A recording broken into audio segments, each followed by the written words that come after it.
நபி ஸல்லல்லாஹு அலைஹி வஸல்லம் கேட்டார்கள், குர்ஆனில் மூன்றில் ஒன்றை உங்களால் ஓதுவதற்கு முடியுமா? சஹாபாக்கள் கேட்டார்கள், யா ரசூலல்லாஹ், குர்ஆனில் மூன்றில் ஒன்றை ஓதுவது எவ்வளவு கஷ்டம்.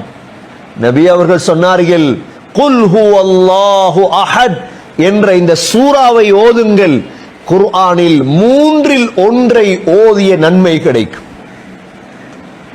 அந்த சூறாவை நீ அன்பு வைக்கிறியா, அதே ஒன்னு சொர்க்கம் நுழைவிச்சு.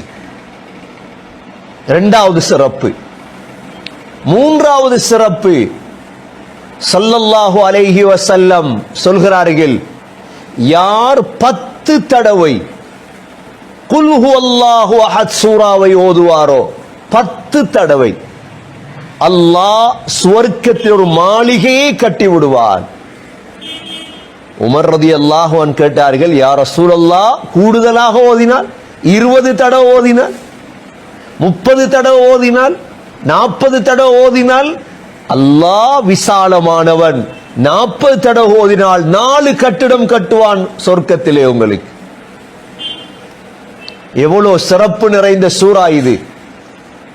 ஒரு சஹாபி சொல்கிறார், 20 தடவை ஸல்லல்லாஹு அலைஹி வஸல்லமை நான் கண்காணித்தேன். மக்ரிபுடைய பின் சுன்னத்திலும் சுபஹுடைய முன் சுன்னத்திலும் ஸல்லல்லாஹு அலைஹி வஸல்லம் குல் ஹுவல்லாஹு அஹத் ஓதினார்கள். மக்ரிபுக்கு பிறகு இருக்கிறதே சுன்னத் 2 ரக்காத்.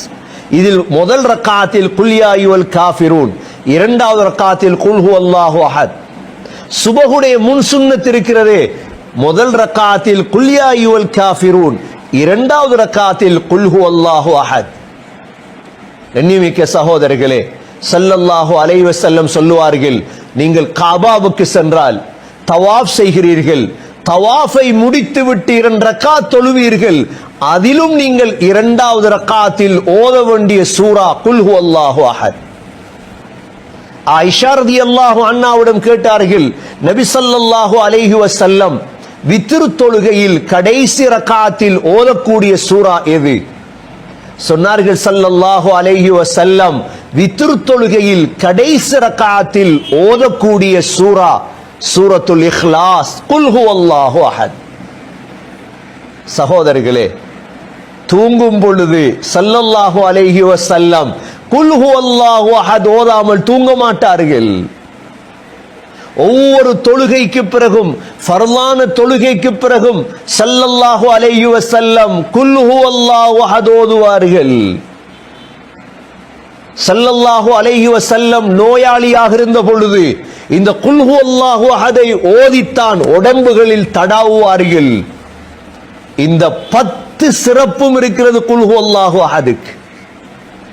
குர்ஆனில் 3 ஒரு பகுதி, ரஹ்மானுடைய சிஃபத் 2வது, 3வது உங்களை சொர்க்கத்துக்கு நுழைவிக்கும் குல் ஹுவல்லாஹு அஹத், 4வது 10 தடவை ஓதினால் ஒரு கட்டிடம் சொர்க்கத்தில் கட்டப்படும், 5வது மக்ரிபுடைய பின் சுன்னத்தில் குல் ஹுவல்லாஹு அஹத், 6வது சுபஹுடைய முன் சுன்னத்தில் குல் ஹுவல்லாஹு அஹத், தவாஃபுடைய தொழுகையில் குல் ஹுவல்லாஹு அஹத், வித்ர் தொழுகையில் குல் ஹுவல்லாஹு அஹத்.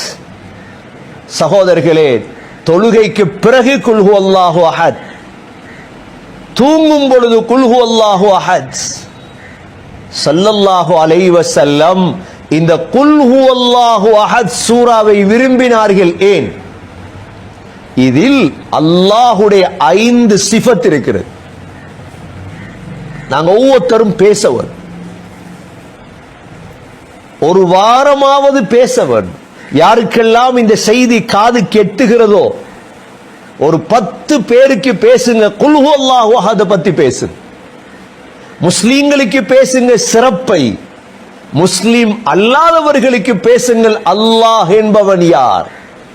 இது ஜமியத் உலமா மட்டுமல்ல பேசுறது, உலமாக்கள் மாத்திரமல்ல பேசுறது.